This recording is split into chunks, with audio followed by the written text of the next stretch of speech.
Sundar by Sashun Jain College for Women. Thank you. Thank you, ma'am. I would prefer to be called by the name. I do not wish to feel very elderly here. Fine, Akash, sir. Okay. How many participants are there? If 177, these are all students. Aruna ma'am, can you just share the inputs with sir? It's a combination of students, retailers, and students or parents who are willing to become entrepreneurs as well, sir. Sure. Without further ado, I would like to start. Sir, just we'll start with the prayer, sir. Give me a minute. Sure. If you don't mind. Yeah. Thank you, sir.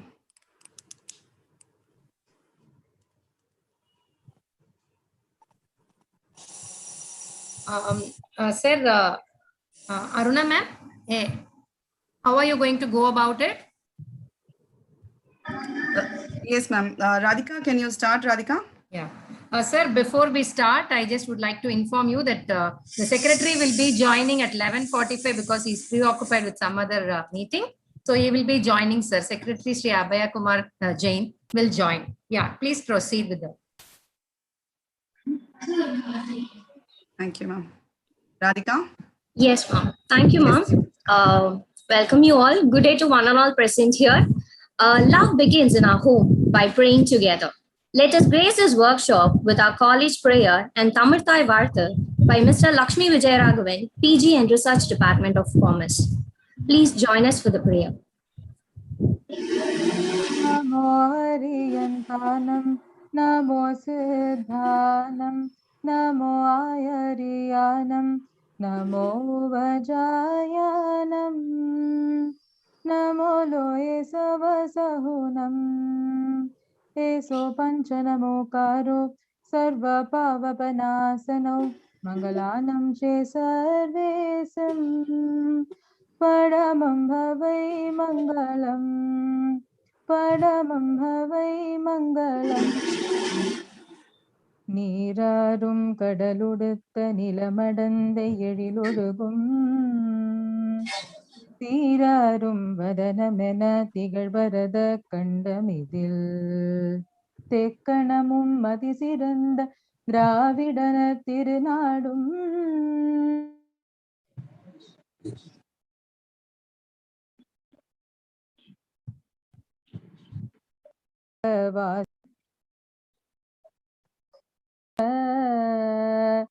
எத்திசையும் புகழ் மணக்க இருந்த பெரும் தமிழனங்கே உன் சீரிழமை திறம் வியந்து செயல் மறந்து வாழ்த்ததுமே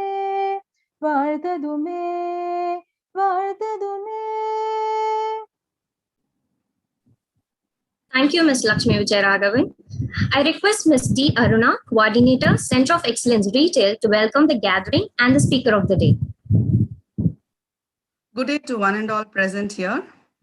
I deem it a pleasure in welcoming you all for today's workshop on career growth in today's retail world. Center of Excellence Retail, Sashun Jain College. My hearty welcome.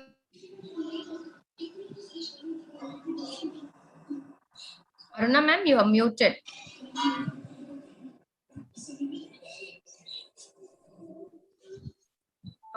First, please unmute Aruna ma'am. You are muted, Aruna ma'am. Yes, ma'am. Am I audible, ma'am? Yes, ma'am. Yes, ma'am. Very sorry. My hearty welcome to our beloved Secretary, Shri Shrimal Jain, our Principal, Dr. S. Padmavati, our Executive Director, Mr. Balakrishnan, and the Speaker of the Day, Mr. Akash Kumar, Head Visual Merchandising at Lifestyle International Private Limited. I deem it a privilege to introduce our Speaker of the Day, Mr. Akash Kumar. He is an award-winning designer and a seasoned retail professional with 15 years of experience in merchandising, visual merchandising, buying, and store design. A graduate from NIFT, he went on to study business from IIM Kozhikode. With Landmark Group, he was closely working on the brand imagery of licensed and private label brands, and now oversees the visual merchandising and store experience of the fashion department format, which is the lifestyle. In the year 2019, he was awarded the Designer Dozen and recognized as a retail revolutionary by VMSD and ST Media during the International Retail Design Conference in Boston. He is the first such recipient of the award of Indian nationality. Amongst others, he was also recognized as the Leader of the Year at Lifestyle in the year. Thank you, ma'am. Amidst us, we have our principal, Dr. S. Padmavati, ma'am, and I would like her to share a few words and bless us on this workshop to be a success. Thank you very much, Mr. Radhika. Sir, welcome to Sri Shankarlal Sundarbai Sashun Jain College for Women. And I take pleasure in welcoming all the participants for this workshop. And this workshop, we will have a series of workshops like this. To the participants and the guests, we are at the center of Chennai city in T Nagar, where we are just 100 meters away from the biggest retail hub of Asia, which is the North Usman Road, Ranganathan Street and Vegetable Market. In 2018, the secretary wanted us to do something good to the society and our neighborhood. And he thought of helping the retailers who are with us in the neighborhood. So we started the journey on this. We had taken some steps to conduct some programs, training programs on the psychological aspects of retailing. And thereafter, we became the center under NSDC, Rashi, that is Retail Association Skill Council of India. And God was great to associate us with Mr. Bala sir. And he is an advisor and he is behind everything what is happening at Center of Excellence Retail. So with this small intention we have started, I think we will be able to serve our retailers better. And we know that pandemic has taken many of their business out, but still we find way to have opportunities among these challenges. I'm sure that people like Akash sir have been associated with us on the board, and hence I think we will be able to do and serve the society. Thank you very much. Wish you all the best. Thank you, ma'am. I even request our Executive Director, Mr. Bala, to share a few words and encourage the crowd. Vanakkam. Good morning. Namaste. It's a privilege to be on this forum today. And I thank the Secretary for giving me this opportunity and Principal Madam and the entire team of Shasan College COE department. இன்னைக்கு வந்து ரொம்ப இம்பார்ட்டன்டான நாள். அக்ஷய திருதியை, ரம்ஜான், நிறைய நல்ல விஷயங்களுக்கு ஒரு தொடக்கமான ஒரு நாள். இந்த நாள்ல நம்ம எல்லாருமே ஒரு புது விஷயத்தை தெரிஞ்சுக்கிறதுக்கு ஒரு வாய்ப்பு நமக்கு கிடைச்சிருக்கு. அந்த வாய்ப்பை ஆகாஷ் மூலியமா நமக்கு கடவுள் ஒரு வாய்ப்பு இந்த நாளை நம்ம தெரிஞ்சுக்கிறதுக்காக ஒரு வாய்ப்பு நமக்கு கொடுத்திருக்காங்க. அதுக்கு நம்ம கடவுளுக்கு நன்றி தெரிவிச்சுக்கிறோம். I take this opportunity to thank Akash for immediately accepting to share the knowledge and start the knowledge series on retail for Center of Excellence Retail. And I wish the very best, and I thank all the audience who have come in to take part in this particular knowledge series. Thank you. Thank you so much, sir. The purpose of education is to replace an empty mind with an open one. Our speaker, Mr. Akash Kumar, will now take over the session on career growth in today's retail world. I hope I'm audible now. Yes, sir.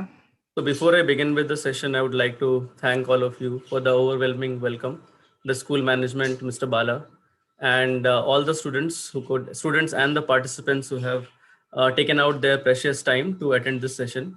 I will try and ensure that I am able to do as much justice as possible. Let's begin with the session. One of my requests is that while you are in the session, please try to be as alert as possible. There are many details from the management. I have been asked to be slightly more basic and detailed in nature. I will try that. If there are certain queries, the management may allow us some time towards the end of the session to take up those queries. Yes, sir. In this regards, as of now, we have muted all the participants. Last 15 minutes, we will unmute so that we can have the FAQ session. Makes sense. I will try and go with the flow, complete within the allocated time. If there is something that remains, we may, I will probably try and pass on that information through the college to anybody who desires to know more about that particular topic. Yes, sir. Great. Thank you, sir. Thank you.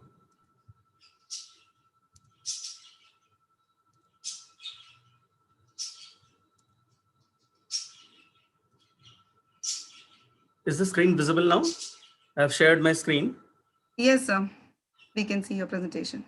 Yeah. I found this visual to be very exciting. So participants, my background is from designing.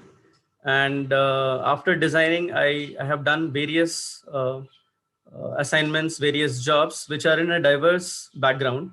So my first job was with merchandising and buying.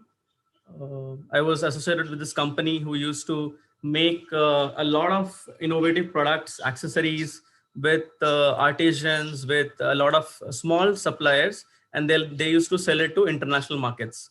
So I have gained a lot of understanding of how a small business operates there in buying, merchandising. Then I also had the opportunity of doing a little bit of retail with them. My second job was with Witco, which is in that prestigious Usman Road, T Nagar market. So there I had an opportunity of working with a mid-sized retailer. They were luggage major and they had entered into apparel. So there I had understanding of category management. Then I moved on to the Landmark Group, where I worked closely with Bossini as a brand. So Bossini is a Hong Kong-based brand, which was there in India since 2007. And we fast-tracked its growth in the Indian market. So that was where I worked closely for developing private label brands, helping them gain market share, helping them establish across multiple channels. And then I shifted into lifestyle. Yeah. So with lifestyle, my major contribution is towards the store experience. When I had entered lifestyle, we were a chain of about 15 odd stores. And at present, we are more than 80 odd stores. And stores, as you would all know, and you will feel it even more during my presentation, store is just one media of reaching the audience now. There are multiple medias. Online is as big as the formal channels now. So we'll look at all those aspects. So I will try and see that how I can capture all of that experience and be able to add some value to your time that you're spending today. So how did we all land up here? So passion has led us here. Let us see how this passion takes us forward in the journey. Before I give you an overview of how you could probably frame your careers, how could you do better in the retail world, it is imperative that we understand a few basics. Although everybody would know, who am I to tell you what is retail? But it is important that we set the context right. Once we know the context, the environment, the roles that are available, it will be easier for you to understand how do you frame yourself better into that particular role. All right. So retail is an exchange.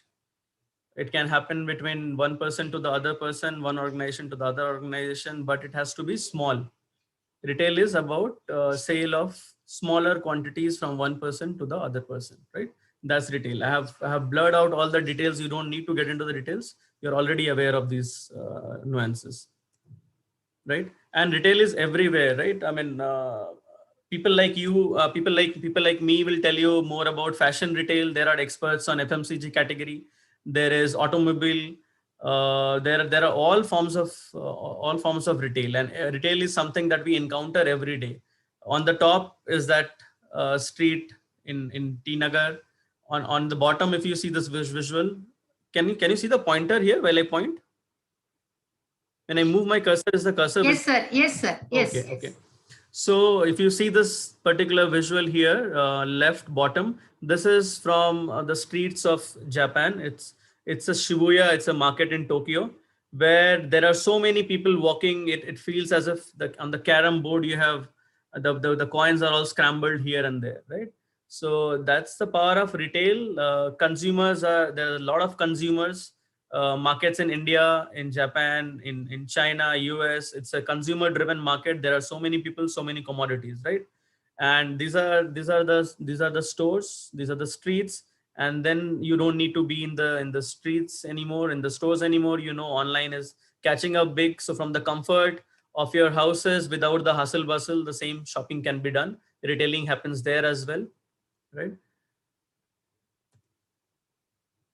Let me tell you, there are various formats of stores, some that we encounter in our markets around us, and there are other formats that we are not very familiar with, but they exist. So I, for example, in my current organization, represent a department store. It's a fashion department store. There are many kind of department stores. Department stores are huge stores which will have multiple categories, right? So there are some which focuses only on fashion and accessories. There are others which sell anything from pin paper to whatnot, right? So on the top, you see this is the Primark store, which is a value driven format. And but it is very well represented. The reason that I have picked this images is that not only are they dealing in a basic category, but still the experience is quite phenomenal, and they have integrated some of the best technologies and the digital experiences inside their store. On the bottom you have a food store, supermarket, food supermarket. There are warehouse retailers, not so much in India, but there are warehouse retailers where the experience is not paramount, but these are probably, I mean, you have articles where you have multiple quantities, multiple colorways, and then they display, demonstrate less on the experience, more on the value. So there are various retailers which are positioned into various spaces. You will have to figure out who it is that you want to work with and your skill set. How does your skill set relate, your knowledge relate versus what you're trying to offer to these retailers. There are specialty retailers. So Nike is into sports. You have Nykaa, which is into makeup, Sephora, which is into makeup, Decathlon is into sports. So these are specialty retailers, and people have gone to the extent of super specialty where, say, there is a store which only has a particular category or range of a particular brand. So for example, Adidas Originals has a separate store altogether. That amount of consumerism has still not driven so much into India to make it feasible enough for them to do a specific range or collection specific store. But as we speak, these elements are available. Convenience retail is something that you see, I mean, shop on the go kind of stores, and discount retailers are your brands like the Megamart, Europa, Brand Factory, which harp on the fact that they give you discounts on almost everything. Now, how they do it is a different thing. There are special ranges that are made only for these kind of retailers. So that's the other part of it, but that's their unique proposition. So each of these retailers, whether it is a departmental store, whether it is a grocery store, warehouse retailers, specialty retailers, convenience retailers, or discount retailer, have their own unique proposition. Somebody has price as their proposition. Somebody has the vast number of options that they have to offer you. That becomes their proposition. So every retailer has their unique proposition. Every format has their own proposition. Now, this is what I was speaking about earlier. Physical stores are not the only channel anymore. You are well aware of it. So apart from physical stores, people are there in the marketplace. People are there on the media, social media. Nowadays, shopping happens from Instagram. You have ads which have clickable links through which you can, go to their particular websites, add those articles into the basket, complete the shopping. There are some retailers who are now multi-channel. Multi-channel means they have multiple channels, like they have their physical stores. They are available on the web, through the mobile applications, through social media, and through phone. But sometimes they are not integrated, right? Most people operate in this particular space where, apart from, see, even your grocery stores nowadays, I'm sure you have the option of calling them, maybe sending them a WhatsApp. I see somebody's hand raised. Is there a query there? Okay. So even if your I mean nearby grocery stores, for example, nowadays has the option of you sending them your requirements on through the WhatsApp, and then they deliver it to your doorstep, right? But that's more like a multi-channel. What's more evolved is the omni-channel, where all of these things are connected. So for example, if I were to take the example of lifestyle now, you can shop inside the store, you can return online, you can shop online, you can return inside the stores, you can follow different medias, and each of these medias are connected to each other. There's a dedicated helpline center, which and a consumer and a customer care center that helps you navigate across multiple of these channels. So this is how the retail has been evolved over a period of time, right? Speaking about the omni-channel has all of these I mean medias or possibilities available through their websites. Now same article that is available through a brand's own website is available through their application, is available through social media links, right? So yeah, these are all the choices that are available to a retailer. Now what is going to be very critical going ahead is that we have to move according to the trends that are happening. So there are multiple trends that are playing along, and the dependency of customer coming to your store and only then be able to shop has to cut down, because in times like this, the customer may not be able to come to your store at all. Sometimes regulations, sometimes the fear of their own safety, sometimes there's also a growing fear. Even when COVID was not there, there was a fear of privacy that is happening with all of these digital phenomena across. So there are a lot of trends emerging in the market. All right. So we have to be cognizant about the trends in the market and see how do we navigate through this difficult times and still emerge on the top. So what are the trends? I have listed few of these trends. There are multiple of them. So there is a huge acceptance and increased penetration of smartphones in our market as well. Right? Initially, when it came from 2G to 3G, from 3G to 4G, there were a lot of penetration barrier, price barriers. But now with one of the world's cheapest data prices in India, we have cell phones with all the customers, and customers are increasingly adapting to technology, right? From the point of view that I know even educated people were against using mobile phone, to now everybody having multiple mobile phones. From the point that even if I had a phone, many people were did not find it easy to browse through all the options, to now increased access of vernacular support available on the phone by just being able to speak to the applications. So these are all the features that have made the lives of the consumers more comfortable, and the access for the retailers much more available, right? So mobile makes us makes us quite available and accessible. But what needs to be taken into context is that we should still be relevant. There are a lot of retailer. There are a lot of people in the same segment who are providing similar kind of products, right? So there's a clutter in the market. How do you break the clutter? By being relevant, by offering better, by offering differentiated. You have to be relevant. So while I go along, I'll just cite you a little bit of an example here before we move along. So prior to COVID, say COVID hit us in the month of March last year, and say a fashion retailer would have already looked at collections like, say, holiday collection, for example, or say a linen for a resort kind of a look. Correct. So what do you do when an event like COVID hits you? And then when you go back to the market, what do? Do you still sell the same kind of a thing? You could do that, but then you will not be relevant to the market.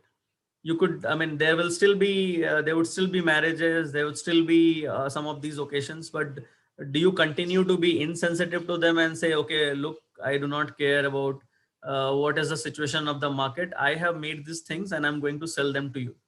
It will not work. You will be branded in a digital connected, well-connected world today. You will be branded as irrelevant and insensitive, and that will hamper your brand image immensely. So what do? You be relevant to your market. And that is where, say, retailers like us, what did they do? They understood the trends in the market. They started to make their stores more safe.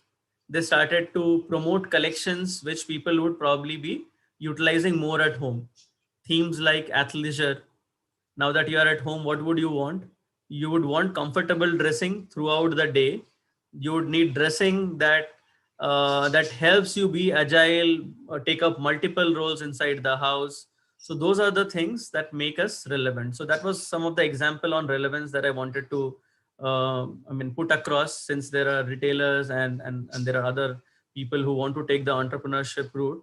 I thought it would be important to bring across this point that while you are accessible, while you can be accessible to the customer through multiple medias, there's a lot of clutter. And if you want to cut through the clutter, you should speak to the audience in a manner that is more relevant in nature. With digital, there is an ability to gain the last bit of information about most of our customers. And therefore, you can be very specific in the way in which you want to target them. All right. So that's about personal. Ubiquitous is being available across all the channels. We already have discussed this particular part. Security is also very important. People should feel confident if you take too much of detail at each and every point. And say, for example, when I walk into a store and then I instantly start getting all sorts of messages, too much of interference, getting messages morning, day and evening. So those are certain things. How much you should, the point is that you should respect the privacy of your customers also. Right. So these are a few critical elements that are going around in the market.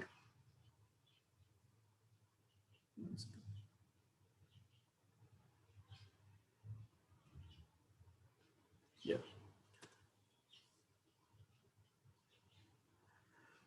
So what do we do then to gain market share, to gain prominence, to improve our careers? So these are the various, this is the retail mix. You can find this. There are various, there are a lot of variations about how people place this, but these are the 7 P's or the 6 P's in which you can impact the elements which you can impact to get a result that is more desirable to your format, to your personality, to your positioning, right? I'll not go into the depth of it. I just thought it is important to look at the options. Where do you choose your retail? Do you continue to operate off your same store, or are you going to move in a bit little closer to the audience? Do you keep your prices same in the current realities of the situation? Do you move up? Do you move down? Do you improve? Do you announce promotions? So some of you are aware that stores are closed, right? And I recently saw this promotion of some mental sale. I don't know if somebody else has noticed this. It's a huge group. There was a mental sale announced by, I think, Future Group. So is promotion the best way to go? Is the wording of the promotion right? Is the timing of the promotion right? Is promotion going to make the cut? So that's another factor to consider.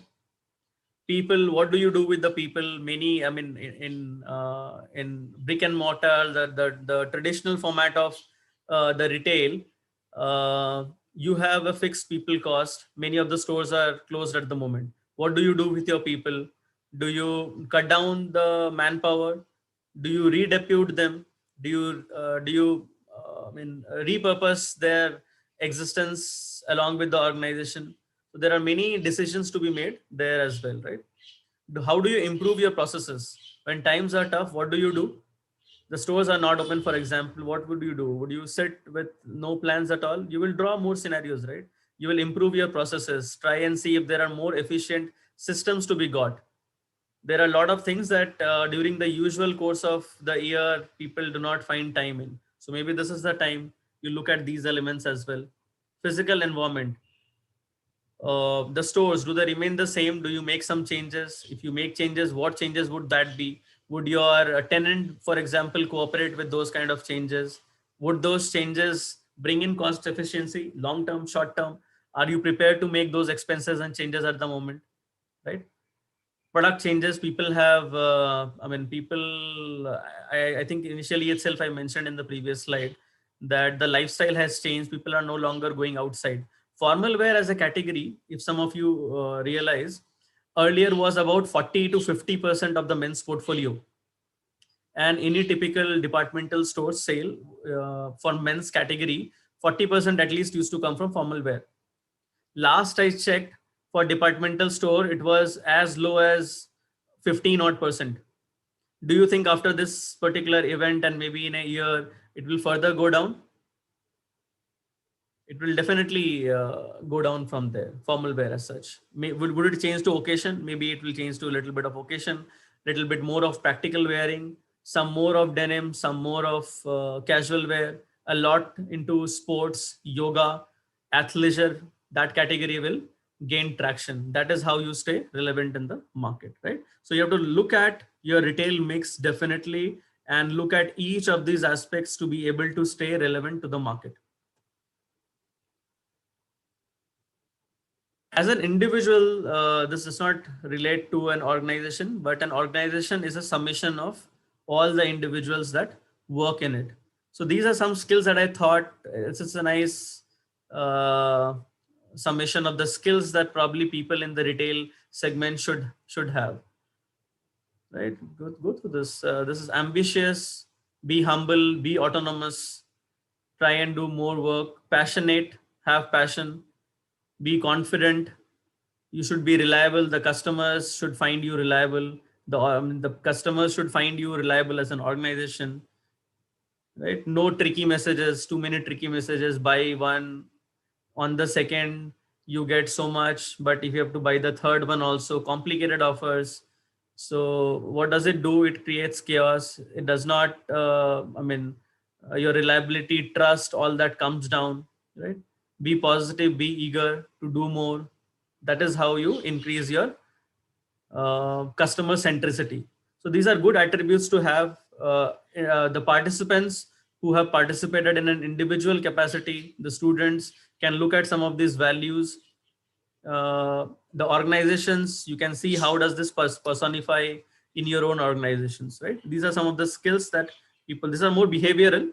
These are the skills that people should acquire if they have to be in a service segment like retail. Now this seminar was broadly around career growth in retail. So I thought I will also take some time in introducing few of the key roles that that exist within the retail domain. All right. So in retail, what do? You sell, right? So if you have to sell, then you have to buy. Who does the buying? The buyer does the buying. Now these roles vary a lot from organization to organization. Some organization has a very well-formed hierarchy about the buyers. There would be a head of buying and merchandising, and then there would be a buying head. Then under them, a huge, a team, a well-formed team of buyers. Then they would have merchandisers and merchandise controllers, planners. But basically what you need to understand is that all of them constitute the buying and merchandising team. So the buyer, for students, if you have taken modules of retail, you would understand that the buyer's job is to buy the merchandise that would probably be appreciated or solves the need of your target group, right? What is the kind of experience that is required? You need to be able to research the needs of your customers. You have to have an idea of what your customers have been buying, what are their likes, and more importantly, what are your dislikes. You need to have an idea of what your competitors are doing in the market. What is their range? What is your range? In fact, to the extent of what is working for them and what is not working for them. So a buyer's job is not only buy, but it is a lot of observation, going into detail and understanding your competitors very well. So the entire strategy is sometimes based on maybe how the market is moving, right? And also, I mean, one of the main roles of the buyers could be to forecast the kind of trends that will emerge. Today, if you feel that the market needs a particular thing, your sourcing cycle may not be efficient enough to get it inside the store in 1 week, 2 weeks, or a month, and the buying opportunity might go. So one of the key skills to acquire if you have to be a buyer is to understand trends in advance, which is a little bit of forecasting skill. Okay, so I have listed some of these. Yeah, but people who have taken modules into retail and are from this field would understand what a buyer does. Usually in organization, merchandisers and buyers work together, and they have some kind of a symbiotic relationship. So buyer usually understand the customer part of it slightly better, whereas merchandiser understands the operational part of it slightly better. They know what the budgets are like. They know how to, where would probably the demand be higher. They know the sales mix. They know the movement of a particular size slightly better. And then that is how they manage the levels of inventory and the distribution of stock. In short, they manage that the right product is at the right store in the right quantity.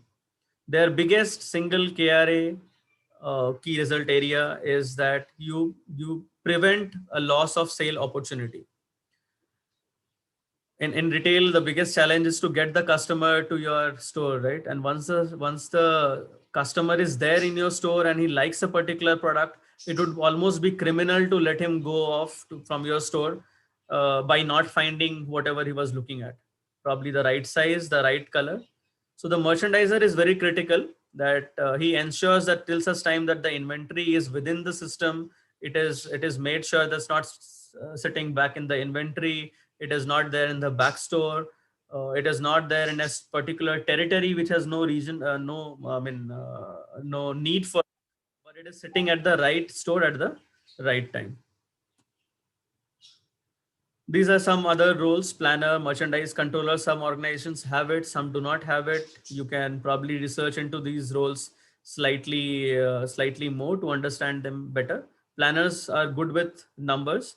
They do a lot of budgeting, forecasting along with the buyer to understand the entire budget that is available. How do you efficiently split it? They are very sound with their fiscal sense, and they guide a lot of profitability for their concepts for their departments. And merchandise controller are someone that ensures that a store has not too much, not too little, just the right amount to be able to make the sale. Because stock is money, right? So you can't have the money stuck at some place where it is not required. So the merchandise controller ensures that there is right quantity available to be able to make the sale. Right. I'll move to the next slide now. So previously, the roles that I captured, some of the roles that I captured was more on the buying part, buying and merchandising part. So those are the people that get the right product, right quantity from the customer's point of view, and right profitability from the organization point of view. So that's the buying and merchandising. Now the product is there at the store. Who does the bet? Who goes the last mile for the sale? That's the retail operations team. They are the people responsible for running the show at the front end, right? So there are many roles in the front end, from the salesperson to the cashiers.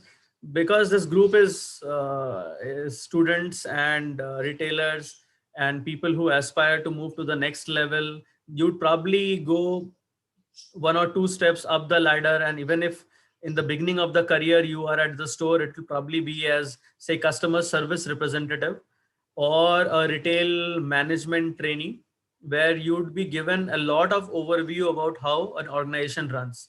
What are the parameters, operational parameters in a store. So these are the entry levels, and then you become a department manager, floor manager, a supervisor, or in the visual merchandising team, you become a visual display assistant, where they explain you about all of these roles that happens in the retail. All right. So in the retail operations, it's not only about making a sale, it's about understanding your customer, right? So you understand the customers, don't be pushy, try and help them. A genuine helping nature and understanding the customer is what makes the difference. So there are multiple of these roles available in the retail operations as well. Now, beyond the roles of buying and the product being there, how does the promotion happens? The promotion happens from the marketing team. And there are various roles within the store and at the corporate that help a retailer do two things: make more sale and be higher in the minds of the consumer, right? So you can't sell more just by being, just by putting more and more products inside the store. The recall of the brand has to be high. The perception of the brand needs to be better or up there in the minds of the customer. Who manages that part? Is the marketing department, and a specific function that sees to the higher customer recall is the brand management team. There are various roles within the marketing team. That's one is the brand management. They uphold the image of a brand in the minds of the consumer. There is the customer relationship management or the loyalty team that sees to it that a customer comes back to it again and again. That's the success of a good brand, that you have repeat customers. So the customers, the CRM team is responsible for making sure that your customers come back to you again and again. There are a lot of brands with very successful customer relationship management teams who do a wonderful job, and 60-70% of the customers shop with them year on year. Okay. In retail, especially, there are a lot of options in many segments. So customer loyalty in the current era is a difficult thing to achieve, and the customers who are able and the retailers who are able to achieve that are doing a much better job than others. There is brand activation, there's digital marketing. Digital marketing team looks into the various aspects of the brand in that digital. So that's important. Public relations, very important. Public relations sees to it that the brand has a positive recall in the minds of the customer, in the market, in the name, in the industry bodies. They ensure that the brand is regularly captured in the media. So that also helps in increasing the recall for the brand. People here who are good in communication, people here who are tech savvy can definitely look for roles in digital marketing and public relations. These are very sought after role in the current digital era. All right. And then there is institutional sales. So institutional sale is about, say, customers come to your store and then they make a sale, but there are various employees who would want to provide, for example, a gift card to their to their employees. So this is the department that looks at bulk sales, right? It's not retail, but it's bulk sales. So they give gift cards, or they look at space on hire or collaborations. So that also is a significant part of the marketing roles. So people here who are good in negotiation, good in collaboration, good in sales skill, and they're kicked about when they find the large targets, when they see good targets, good in business development. Institutional sales is a big role for them. Now, so first about the product, getting the product right, then selling it right, and marketing it right. When it comes to the physical domain, the experience is very important, because many a times similar products are being sold in many stores. You go to a mall, there are 2 or 3 or 10 different options in the same product category. So why would you purchase it from a specific or a preferred retailer? Because the experience that they provide would probably be better. Now, when I'm talking about experience here, it is probably about more of a physical experience. And experience is also given by the people that are there. So that's a people part, and this is the physical part. So store design and projects oversees how the store looks, right? and what kind of fixtures go into it, how is the ambience and stuff like that. Whereas visual merchandising sees to it that when a customer comes to a store, he finds the store to be more appealing. The browsing of the store is convenient. So you're walking into a fashion store, you see fashion, you are able to identify the categories that you walked into the store for, right? So customer convenience, customer delight, you came walking in for a particular product, you find that and you find more. You are able to purchase what you came in looking for. So those are the areas that visual merchandising looks at. So these are experience-based roles. The other allied functions are human resources. If somebody here has a management degree in HR, they can look at human resources role. Two of the challenging roles that I find in the retail segment especially are, when they have many roles, they have compensation and benefits to, there are a lot of organizational development, there are many roles, but the ones that I find exciting and in the context of retail is definitely talent acquisition and training. So talent acquisition is like hiring, and then how do you groom that? How do you groom that talent? Talent is through trainings. So these are two very exciting aspects of human resources that anybody who is good into retail, and if you want to take a plunge into that particular department, it's high prospect. Logistics and supply chain, IT, finance, and legal are other few allied roles that are available in retail, like any other company. Now we have seen about the product, how do you sell it, what are the roles that are available in retail. Now let's look at some of the forecasts that are available. So NRF happens to be the largest retail forum of the US, and they predict that there would be an average of 8% growth in the retail segment. Now this is for a market which is already very saturated. This is for the US market. That market is already saturated. There are a lot of organized players there, and they predict that their growth in retail would be at an 8% on an average year on year, right? Let's look at the outlook for India. BCG, it's a fairly big consulting firm, and Retailers Association of India, many of you would know. They predict that the Indian market would reach $1 trillion by 2025. And what we have to understand is that the market in India, the organized market in India, is still a very, very long way to go. So, and there are likes of Reliance who are trying to acquire more and more and expand their presence, but still it's a long way to go and a lot of market share up for grabs, right? So they are predicting that it will probably touch $1 trillion by from where it was in 2019, and grow at a CAGR, which is compounded annual growth rate of about 10% odd, right? Indian Brand Equity Forum says that India will become the third largest consumer market by 2025. Indian government is also taking strides, has said that 51% FDI would be allowed in multi-brand retailer. Yeah.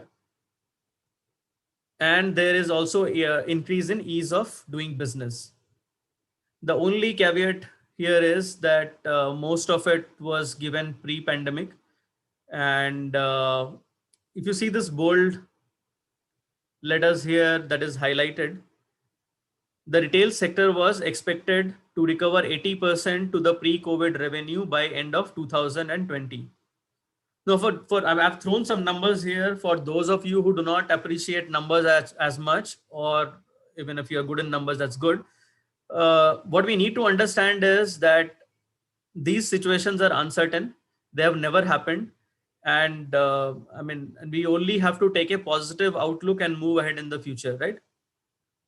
So if you just look at the last text, for instance, where it said that 80% of recovery was expected by the end of 2020, from my example of retailers that I have interacted with, my own organization, I can tell you that by February, by December, we were definitely at 80% of recovery pre-COVID. And by February, we had reached 90% of recovery in the fashion sphere. It may not be same across retailers, but because we were better prepared, better understood about better researched about the trends, we had seen about 90% recovery by the end of February. Had the second wave not come, for the next year, we were looking at we were looking at 2019 kind of levels coming back. So that was the positive angle that we were looking at. It's a little uncertain at the moment, but you can look at any chart, any industry over a period of 5 to 10 years, you will always see that the growth comes back. And when it comes back, it is multifold. And the market always has a tendency of moving upwards. There will of course be some risk. One player will close, two more will emerge, somebody will become bigger, somebody will become smaller. But the market will always grow because the market size is always growing, right? So as I said, we had witnessed more than 80% recovery.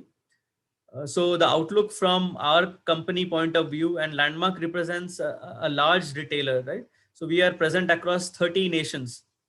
So if a retailer like that is able to tell you that we had done well on the recovery, had the second wave not come, there is only hope to say that we will come back even stronger once this wave is over. In fact, to give you an insight, and it may not be so much of insight, if you look at your own behavior and patterns, most of the people currently are at home. So our home category saw phenomenal growth. It was in fact doing better than any year, any previous year. In the past 6 months of our business running up to March, we had done unprecedented business in the home category. You as customers would notice this. You are at home. People are spending at their home. So home category is growing multiple folds. Our brand in Dubai, Max is there in India as well. But Max Dubai grew at a phenomenal rate like never before in the history of Max.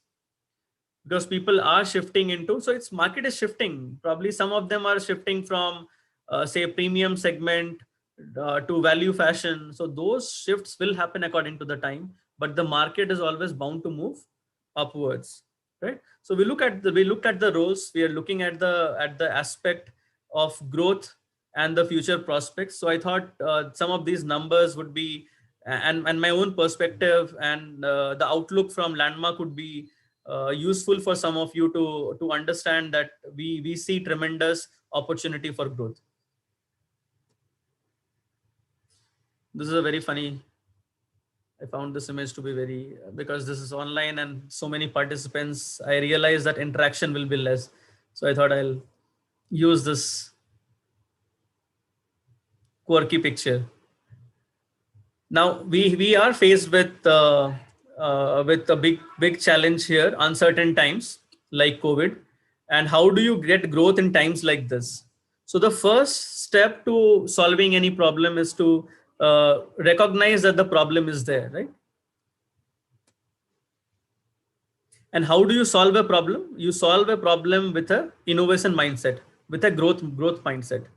So problem is there. How do you solve the problem? That's the question that should come. How can we exceed the brief? How can we solve the problem? How do we make the lives of the customers better? So that kind of mindset is something that will give us growth for ourselves and for the organizations that we may be associated with.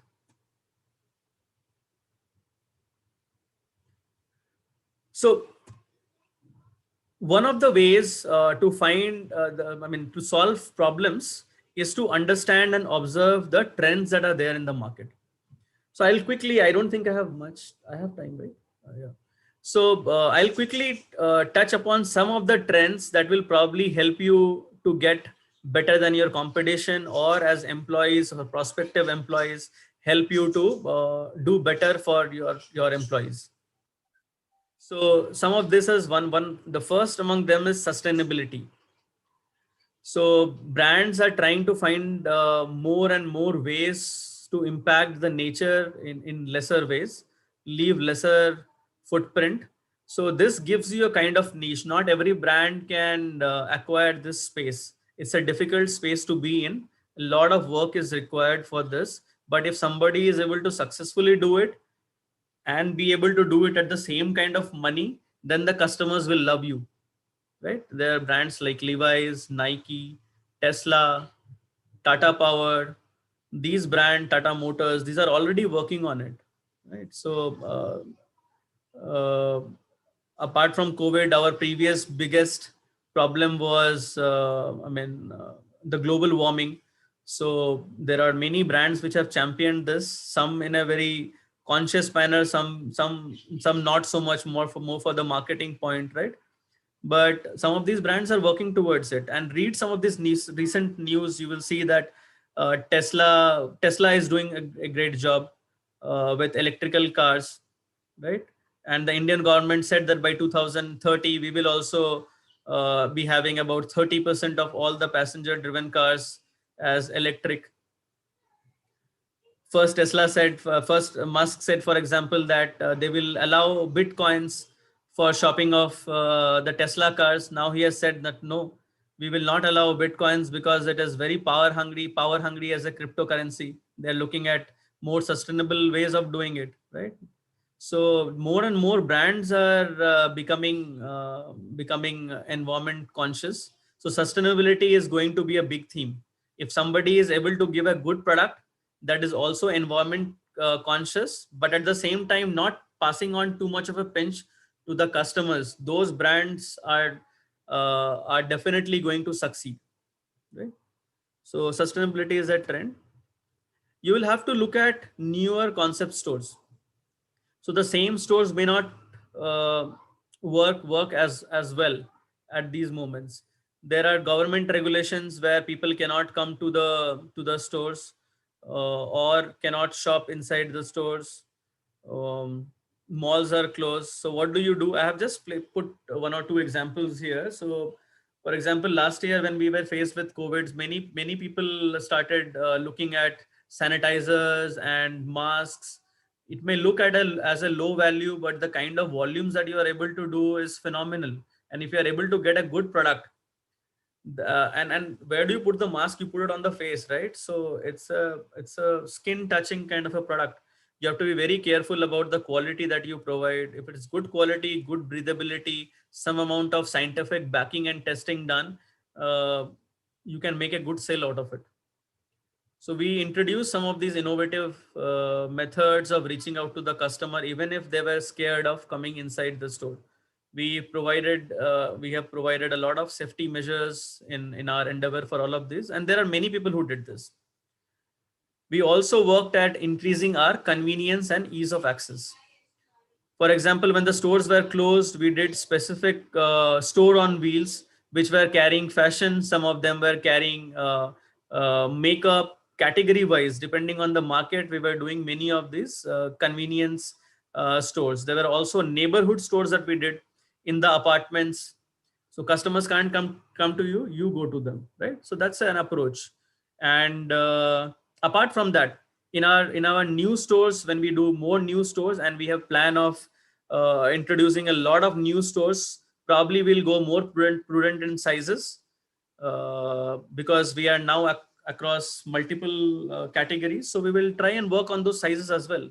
We are relayouting our stores so that customers get more and more room to walk conveniently. So those are some of the changes that people will have to make for their existing stores or come up with new concept stores. This is very interesting. I came across this statement. It's not my line. Somebody told this to me. Gone are the days of spray and pray. So you do a TV ad and then spend crores of rupees. You do newspaper ads and then spend crores of rupees on it. And then what does the customer do? Customer takes out all the ads and then throws it away. Or people are no longer consuming so many ads even on the TV. With the OTT devices, people are not consuming so much of ads on the TV as well. So what are you doing? You're basically spreading out everywhere and saying that, okay, customers is probably listening to me, seeing me, there is a recall, but actually it does not end up in getting you any sale. So currently it is more direct to consumer, which they say it's more like aim and shoot. So you know your customer very specifically, you know what is the current need of that customer, and then you go specifically be relevant to that customer and address his specific needs, right? So yeah, you reach out through the apps, you have a lot of information, you have history of customers, shopping behavior, all of that, and then you address that particular need. There is, I mean, this is interesting, digital art with NFT. People, you can, I mean, you can research about it, understand more about it. I do not currently have the time to cover all of this, so I'll just keep moving on. Private level, there are some retailers and entrepreneurs here. You can look at private level. It is a high risk, high return game. You are in a competitive market environment, and if you have the same generic product as any other retailer, it will be difficult to grab market share. Just give me a minute.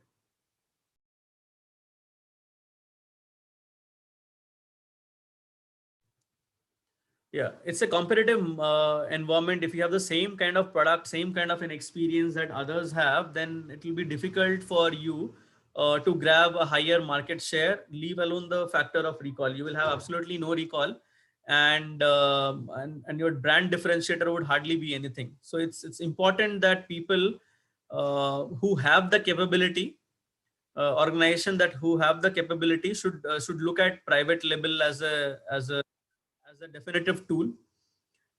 You will get if you have if you want to foray into private label, but you should have a committed team. You should have a good fiscal understanding, and you should have absolute understanding of your target audience. If you have those, then you can look at building private label brands. It will impact your profitability in a huge way, positively, if you are able to manage it well. Otherwise, it's a high risk, high return game.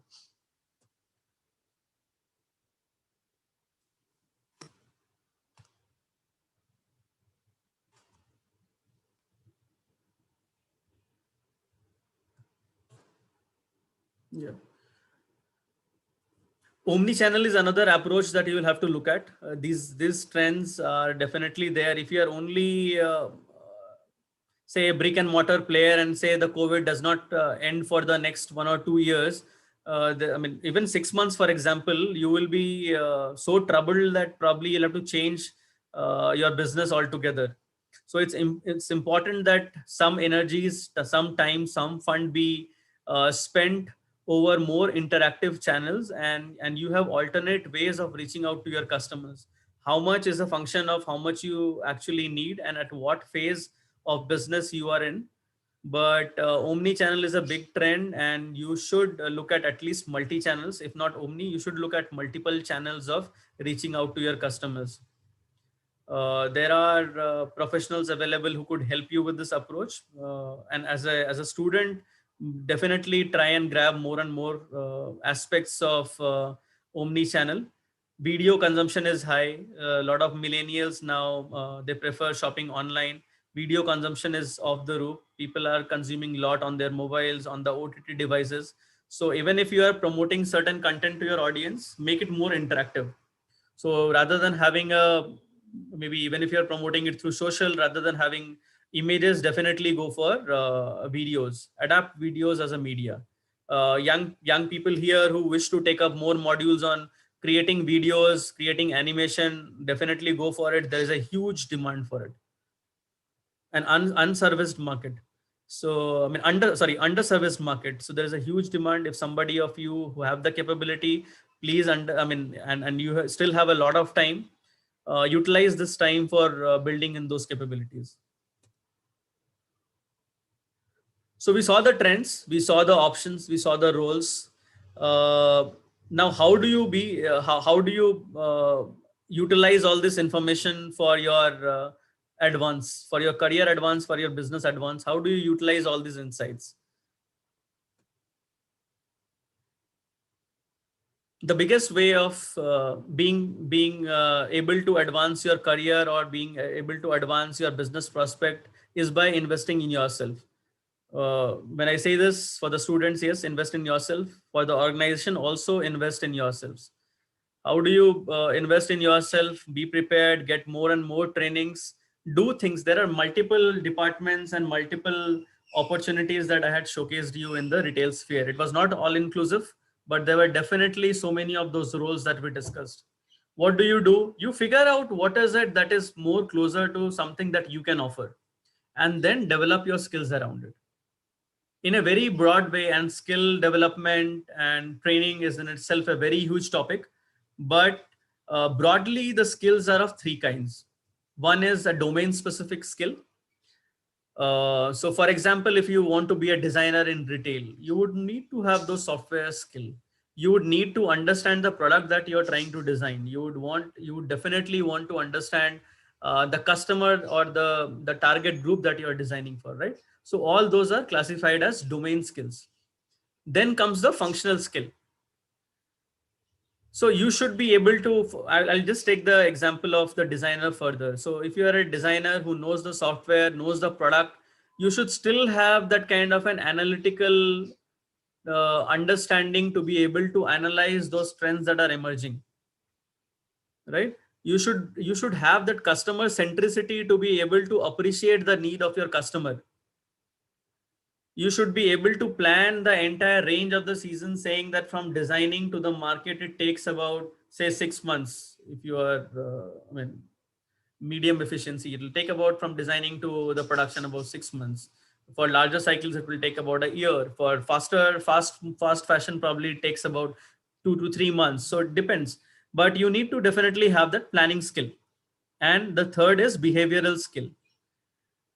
This is a slightly more difficult one to inculcate, but you'll have to look at it. You'll have to speak with more people, get more feedback, be a more people's person, and then you will see that you are upgrading yourself in the behavioral skills like collaboration. A designer needs to talk to the buyer. Sometimes they may need to sit through group discussions of customers to understand their needs better. They need to effectively bring out what is the thought behind the design. For that, they have to convince, say, the designers, say the buyers, the marketing people, the retail team to be able to back their collection, right?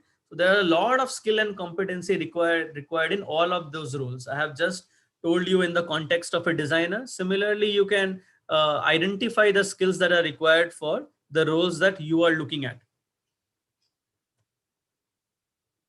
Definitely get better on digital.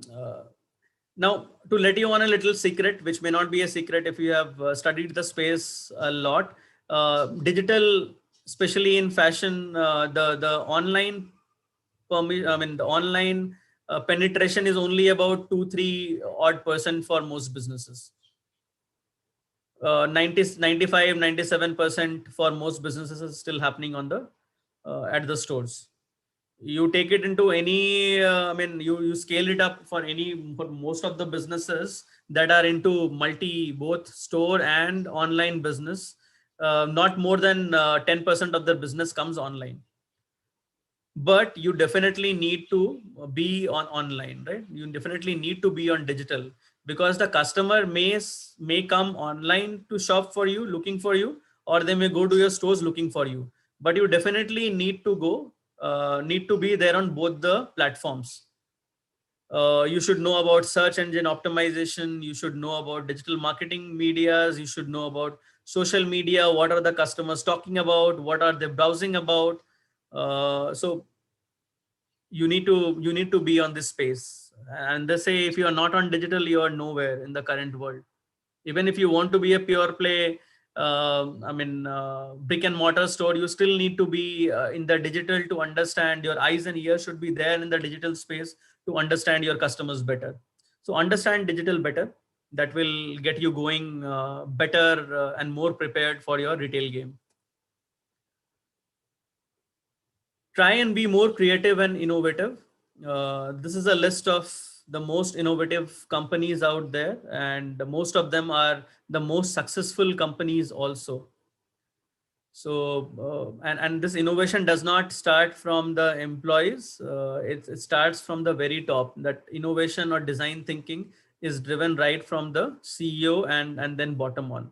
So if you're part of the organization, see to it that you contribute in your own way. If you are at, if there are business leads here, if there are any business owners here, see to it that you start a culture of creative and innovative solutions at your respective enterprises. That's the way to be able to do differentiated approach. That's the way to drive more value and create more value for your businesses. You see here, many of these companies are IT companies and pharmaceutical companies. They have a lot of their spends going in the R&D segment. That's how they are able to scale it up, drive a lot of value for the brand. So try and be creative. It need not be creative as in some kind of a new software that you need to do. Even in your approach, in your processes, in your product sourcing, try and be creative and innovative. But include that market insight that you have, not in isolation. Be relevant and be creative. You must have heard this, your network is your net worth. So try and network more. For some people, it comes natural. Some people are naturally good at socializing. Some people are not. But if you are there in the retail sphere, if you're seeking a career in retail, if you want to make it big in retail, you should definitely work on your networking skills. You should be more social. It's okay to seek help. You may not know everything on your own. There are many product areas that I do not know about. There are categories that we may not have at the moment and we are planning to get in. So I try to speak with other peers in my circle who have probably worked on that particular category. You could do the same. So it's okay to seek help, but you should also try and provide help. So you seek help, you provide help. That is how you interact. People should understand that you genuinely care for them. That is where they will share more insights with you, more information with you, and try to keep connected. The more you keep connected tomorrow, whether it is a job, whether it is information about a new category, a new geography that you want to expand your brand in, these information is going to be very, very critical. These are not documented informations. You will not find it on Wikipedia. These are people to people intelligence, which you will only get if you are a people's person. So you should definitely try to work on your network. In retail, networking is everything. Yeah, so that's what I have for you. And I mean, in a limited time, this is what I could cover. And if you wish to network with me, these are my coordinates. You can find me on LinkedIn, on Instagram, and yeah, my details are there. I would open up for any queries that is there. Anything that you want me to take up in a small time, I could probably look at that. Yeah. Thank you. Thank you, sir. Thank you. Technical assistance, can you give permission for the participants to unmute themselves? Yes, ma'am. Yes, ma'am. Sure. Thank you. Yes, Radhika. Yes, ma'am. Your insights were really deep insights, starting from what is retail, the roles and opportunities available in retail, and how to be prepared by ourselves. As students are here, young entrepreneurs are there, retailers are there. These insights was really inspiring, and I think this will give a vision for them to think futuristic. Thank you, sir. I request all. Thank you, sir. I request everyone, if you want to ask questions, please raise your hands, and you can post a question by unmuting yourself. Yeah. Radhika ma'am, you can just tell the technical supports team to unmute them once they raise their hand. Yes, ma'am. Yes, ma'am. Please facilitate the participants. Yes, ma'am. Sure, ma'am.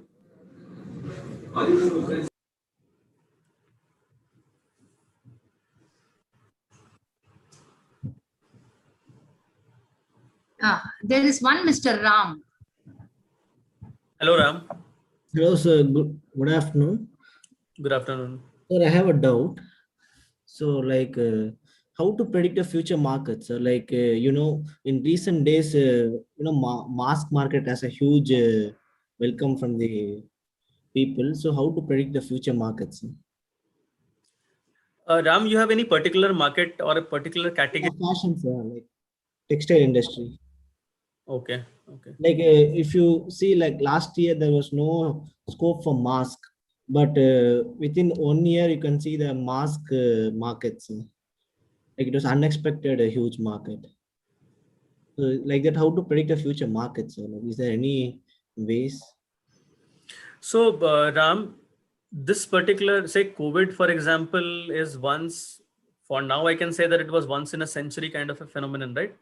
Yes, sir. To this, I think the last one that I heard was some kind of a Spanish flu, which was 100 years back. 1918, yeah. Yeah. So it's not possible to predict something of this nature, but you have to be connected with the research that is out there. So now if you listen to the researchers, to the experts, they will tell you that this particular phenomenon will now remain for the next 5 years, maybe, right? Yes. Different people will tell you different things. They will tell you that probably at least for the next 5 years, something of this sort is going to be there. Earlier, when I used to go abroad, only in Hong Kong and a few of those selective markets in China, people used to wear masks. Yes, sir. In January month, they used to. No, not on. I mean, previously also, because SARS was there, emerged in China, people were wearing masks, but very, very less. I mean, now if you see for the next 5 odd years, that phenomenon is there, right? So that's the trend that you have now, and it will be there for the next 3 or 5 years. Figure out what you can do with it. Last year, when masks emerged, a lot of people did many things with it, but Yes, you remain only confined to the mask. No, maybe you would want to do many more things. Retailers like us, we got into sanitizers. Now, sanitizers, somebody will tell you that it it takes away the moisture from your hand, right? yes, sir. Can you do something which has a good good moisturizing property along with the sanitizing property? Some of this aroma is quite putting off. So could you have which has a nice fragrance? So you could probably do a range of sanitizers which has a particular aroma that you like. So that could be one solution, right? Prediction of the future basis your understanding of what research is happening. You can do WGSN and you can find out some of these trends. But until the real event happens, unless your pockets are very deep, you can't go and prematurely make those products. So it's important to keep your pulse closer to the market. Once that trend hits, try to be then fast to make it ready to the market. Many people, for example, now keep say their fabrics booked, so that when there is a demand, they can use that raw fabric and convert that into the products, finished apparel that they want to do, right? So they block that raw fabric with their producers.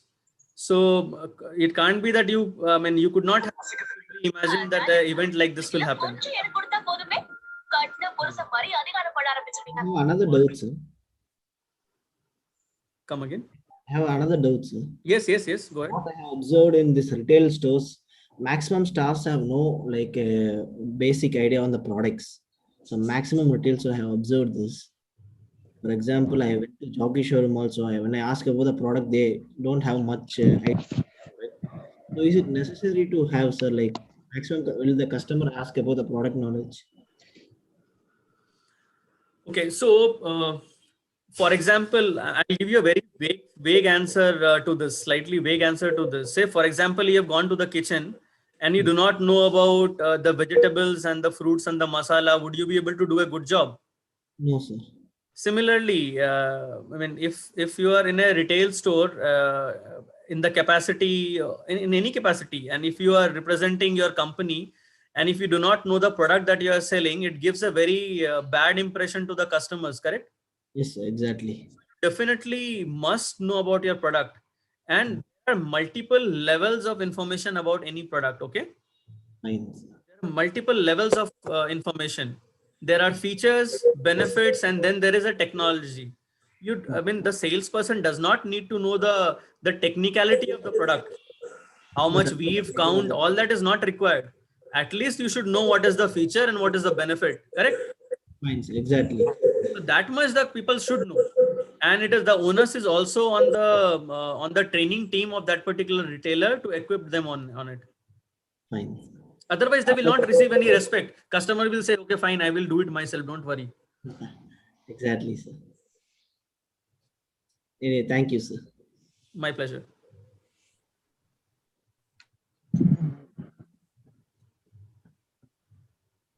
Hi, Mr. Akash. Hi, Mr. Akash. This is Saravanan. Hi, sir. Hi. It's a wonderful presentation. I came across within this 6 months, 6 months to 1 year.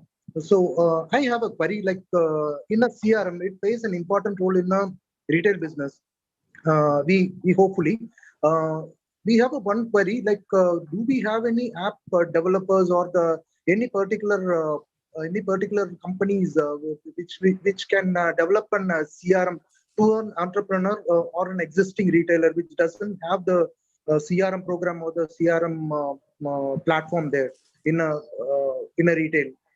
Do we have any specific app developers for the CRM? So, Saravanan, my number is here. You can contact me directly. I will try and get you some contacts of those app developers. Sure. For example, in the case of Lifestyle or Landmark, we have a big IT team internally, development team internally who do things like this. Okay. So therefore, we do not need so much of an external help, but there is external coordination that is required. Even if you have an internal IT team, there are some industrial best practices and stuff that we take from outside. TCS is one of our partners, and Mindshare is one of our partners. So we take help of external partners also, but large retailers, they usually do it on their own. For outside help, you can probably drop me a message. I will get in. I'll pass on some contacts to you. Mr. Akash, if I may answer that question. Yes, please, sir. Mr. Saravanan, there are lots of apps and there are lots of developers who are doing it across the country. And there are very well-known apps in the area of customer service, customer care management. And the COE department will also be able to guide you in listing out the number of apps and the players who are in this area so that you can choose it. You may contact COE, Center of Excellence Retail, Aruna Madam. We have the office in Shasan College campus, and the department will be able to guide you. And we have our events coordinator, Mr. Ram, who is also part of the retail fraternity, helping all the retailers and entrepreneurs in lots of areas in terms of customer relationship management, training, product knowledge, and all those areas. We will be very happy to help. Thank you so much. Bala sir, further to it, Radhika, please kindly share the email ID and phone numbers of the Center of Excellence Retail so that the participants can feel free to approach us. Please text it in the text box, please. Sure, ma'am. Sure. Mr. Akash, if I may just add on to the last question of Mr. Ram. Mr. Ram, ஒரு பெரிய opportunity வந்து இந்த product knowledge அப்படிங்கிற ஏரியால இருக்கு. As a carrier itself, நிறைய ரீட்டைலர்ஸ்க்கு வந்து, if I may answer in Tamil, please excuse. தமிழ்ல பேசலாமா? சொல்லுங்க சார். இப்போ நீங்க கேட்ட அதே கேள்விதான். எந்த கடைக்கு போனாலுமே அது எந்த பொருளா இருந்தாலுமே நிறைய நேரங்கள்ல அந்த பொருளை பத்தி சொல்லக்கூடிய கெப்பாசிட்டி வந்து கடைகள்ல இல்லாம இருக்கு. இதுக்கு மெயின் காரணம் வந்து கடைகள்ல எம்ப்ளாயீஸ் மாறிட்டே இருக்கிறதும் ஒரு காரணம். நல்ல விஷயம் தெரிஞ்ச ஆட்கள் ப்ரொமோட் ஆயிடுறாங்க. ஸோ கஸ்டமர் இன்ட்ராக்ஷன் ஏரியால இல்லாம போயிடுறாங்க. இதுவும் ஒரு ரீசன். பட் அந்த ப்ராடக்ட் நாலேஜ நம்ம சொல்லி கொடுக்குற இடத்துலயே ஒரு பெரிய ஆப்பர்ச்சுனிட்டி கூட இருக்கு. உதாரணத்துக்கு இவர் மிஸ்டர் ஆகாஷ் சொன்ன மாதிரி இப்போ டெவலப்மெண்ட் நடந்துட்டு இருக்கிறதுல there are around 77 categories of product lines which people are retailing today. ஒரு அமேசான்குள்ள போயிட்டு நீங்க எத்தனை கேட்டகரி இருக்குன்னு கவுண்ட் பண்ணாருனாக்கோ நமக்கு ஒரு 77 கேட்டகரி இருக்கு. ஆனா அத்தனை பொருட்கள் ஒரு கடையில இருக்கிறது இல்லை. ஆனா அத்தனை விஷயங்கள்ல நாம ஏதாவது சூஸ் பண்ணி அதுல ஸ்பெஷலைஸ் பண்ணிட்டு இந்த ப்ராடக்ட்ஸ் பத்தி எனக்கு நல்லா தெரியும், let me do the training on these product lines நம்ம ரீட்டைலர்ஸ் அப்ரோச் பண்ணா அதுக்கும் ஒரு பெரிய opportunity as a carrier itself is available. And it need not be a full-time work. இது வந்து ஒரு in a day ஒரு 2 hours-க்கு நம்ம இந்த program பண்ணாலே it's a huge opportunity. Thank you, Mr. Ram, and thank you, Mr. Akash.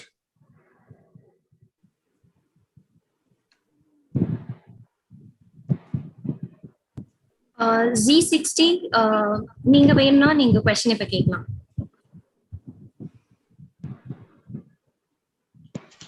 Ma'am, please unmute.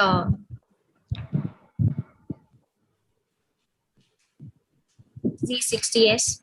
Yes, ma'am.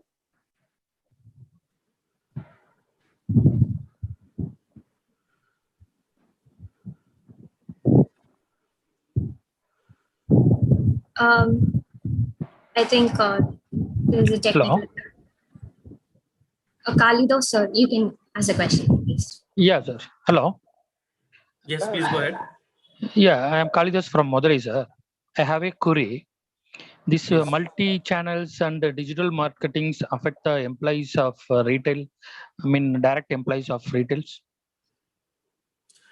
That's more from the organizational point of view, but I'm saying if somebody is seeking a career, wants to grow within a certain organization, want to transform from one role to the other, these are the fields that will take them to the next role.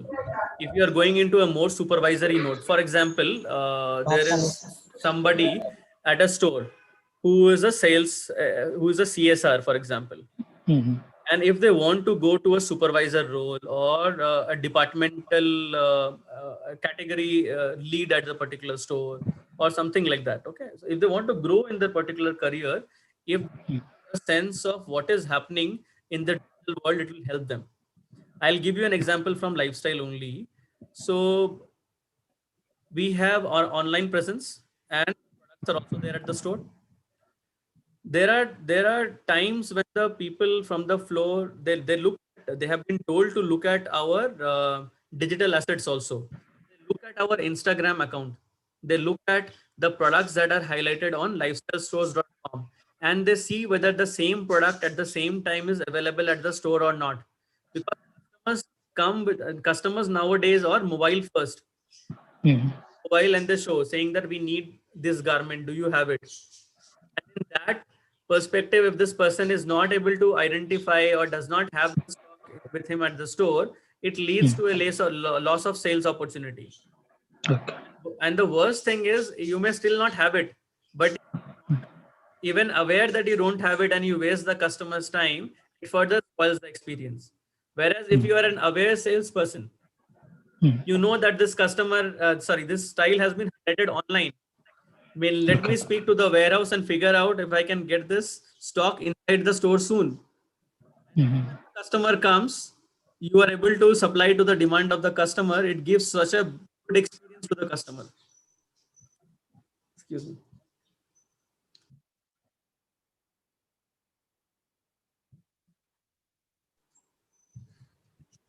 Thank you, sir. Thank you.